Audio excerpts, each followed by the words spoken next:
ஆனால் அதிலேயும் பிசாசானவன் வஞ்சகமாய் ஏதேன் தோட்டத்தில் வந்து மனிதன் உருவாக்கப்பட்ட காலத்திலே ஆதாமுடைய மனைவியோடு வஞ்சகமாய் கிரியை செய்து அவனுடைய வீழ்ச்சியை மனிதனுக்குள்ளே கொண்டு வந்தான். ஆனாலும் தேவன் மனிதனுக்கு வீழ்ச்சியிலிருந்து ஒரு மீட்பையும், ஆனால் ஸ்தோத்திரம், வீழ்த்தப்பட்டவனாகிய பிசாசுக்கு ஒரு பெரிய நியாய தீர்ப்பையும் ஆண்டவர் உண்டாக்கினார். அல்லேலூயா. தண்டனையை உண்டாக்கினார். அவன் அதுவரைக்கும் தள்ளி தூர அனுப்பிவிட்டிருந்தால், ஆனால் எப்பொழுது மனிதனை தேவனை விட்டு பிரிக்கும்படிக்கு அவன் உள்ளே வந்தானோ அங்கே அவனுக்கு தீர்ப்பு எழுதப்பட்டது.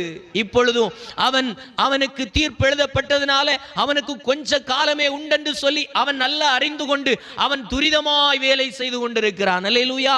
இன்றைக்கு ஆண்டவரை ஏற்றுக்கொண்ட ஆண்டவருடைய பிள்ளைகள் என்று சொல்லி வாழுகிறவர்களுக்குள்ளே கூட அவனுடைய செயல்களை, அவனுடைய கிரியைகளை எப்படியாகிலும் வஞ்சகத்தினால் புகுத்தி விடுகின்றான். அல்லேலூயா.